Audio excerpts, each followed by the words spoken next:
Oh hey, hope y'all are having a great day. I know I am. With yet another week of playoff football over and behind us, we get to look forward to and get to discuss the exciting upcoming NFL conference title games to determine who will win their respective AFC and NFC titles. But we also get to see who will get to make it to the game of the year, Super Bowl 57. The games on Sunday will begin with the NFC title, with the 49ers going over to Philadelphia, which kickoff is at 3 o'clock Eastern Time, followed by the AFC title rematch from last season, the Cincinnati Bengals and the Kansas City Chiefs. So, let's talk about it. With the NFC title on the line, the first game to kick off Sunday will be the number 2 seed San Francisco 49ers, after a defensive battle against Dallas last week, travels all the way to face the number 1 seed Philadelphia Eagles after a dominating performance against the New York Football Giants at home. For the 49ers, their game against the Dallas Cowboys on Sunday was an absolute slugfest between two top defenses in the NFL, with the final score being 19-12, having both offenses obviously struggling throughout the entire game. Dak Prescott and the Dallas Cowboys were struggling compared to their previous week against the Tampa Bay Buccaneers, except for their 14-play drive that scored them the first touchdown of the game with a 4-yard strike by Dak to tight end Dalton Schultz. Dak in total that day had 23 completions out of 37 attempts for 206 passing yards and that touchdown to Dalton Schultz, along with 2 poorly interceptions that were both bad interceptions by Dak Prescott. One was to Deommodore Lenoir, and the other one to Fred Warner. Dak Prescott could have had more throughout the game, to be honest, but he was lucky they weren't. The rest of the Niners D had a good game getting pressure throughout the entire game against Dak Prescott and the offensive line, pressuring him to make bad reads, along with stuffing both running backs, holding Ezekiel Elliott and Tony Pollard below 30 rushing yards each. CeeDee Lamb had a monster day, getting 10 receptions for 117 yards, one of the only shining pieces on that day.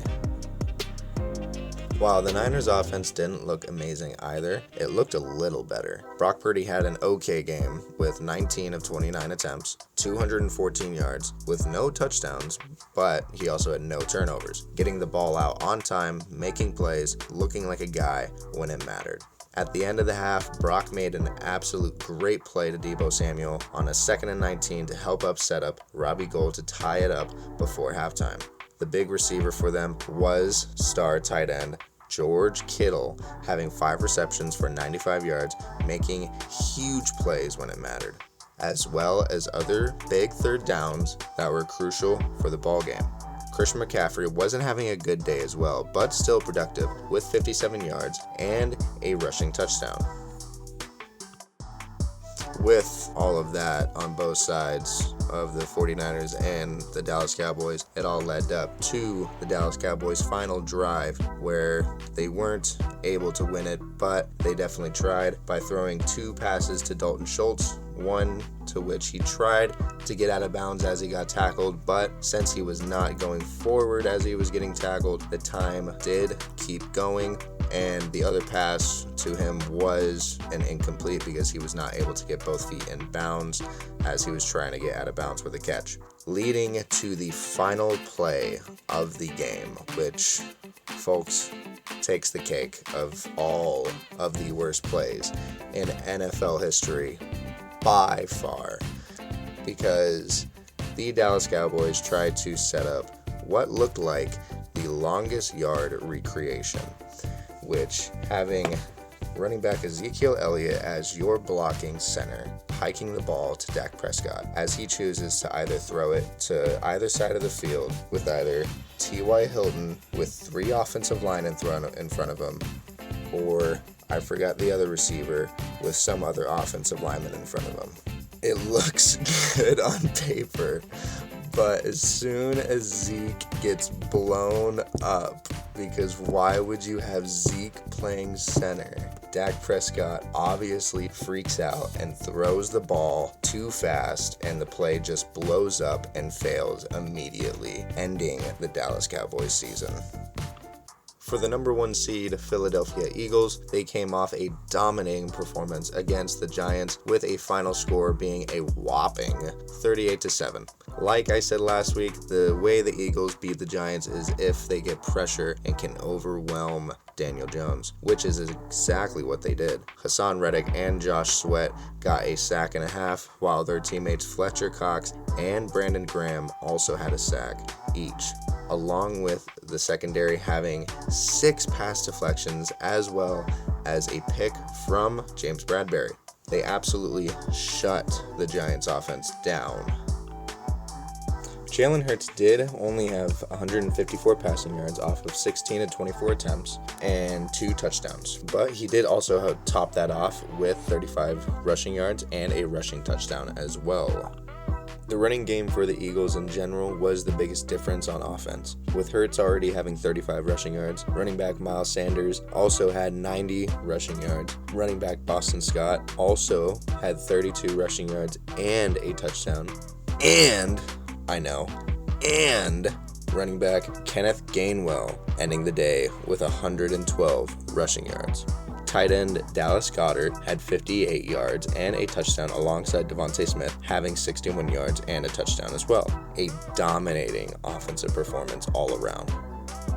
For the NFC title game, even though the Eagles looked dominating against the Giants, I feel like the Niners are a different team that you can't bully because they have the number 1 defense in the league. I honestly don't see the Niners slowing down on offense, and I can definitely see them beating the Eagles in an absolute dogfight.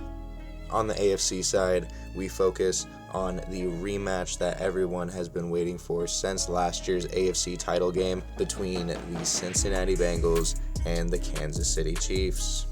The Cincinnati Bengals versus the Buffalo Bills matchup this last weekend was by far the most disappointing game of this postseason, just because of all the events that was building up for this game.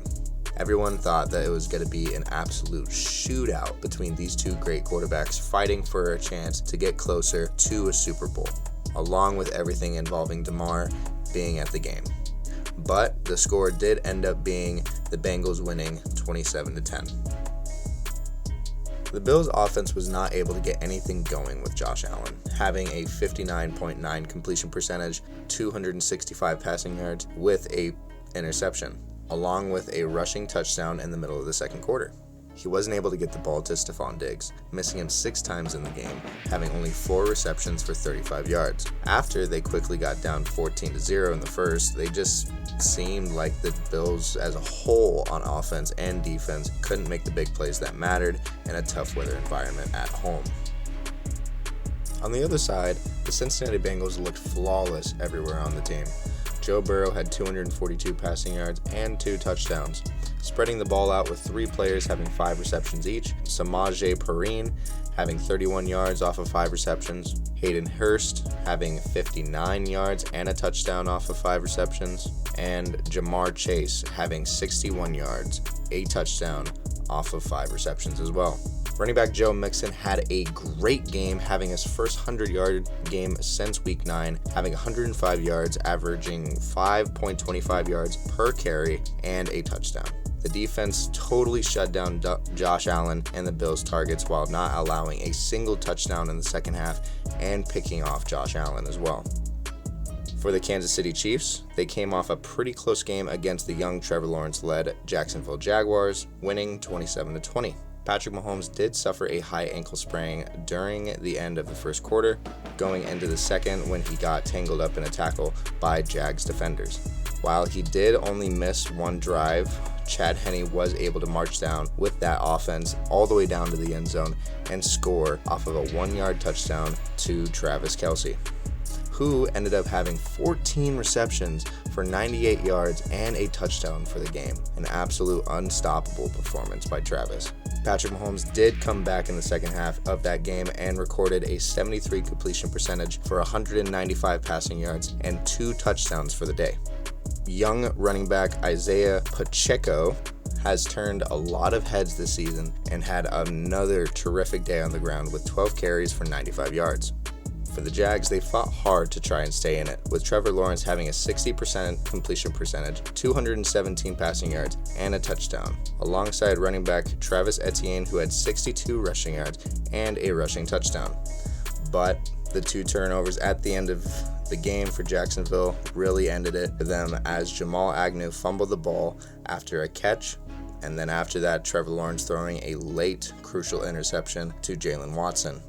For the game, Patrick Mahomes is still going to be playing with that high ankle sprain, and with Patrick Mahomes at 80%, I still trust him more than a lot of other quarterbacks. I think that Patrick Mahomes is the top quarterback in the NFL, so I feel like the Chiefs have a chance to pull it off and get revenge on the Bengals after beating them last year in the AFC title and going back to the Super Bowl. Alright, so that is going to be it for the video this week. I appreciate y'all for watching. If you like the video, please like it. Please let me know what you guys think in the comments. If you guys agree or disagree on who I think is going to be going to the Super Bowl, please subscribe, and hope y'all have a great day.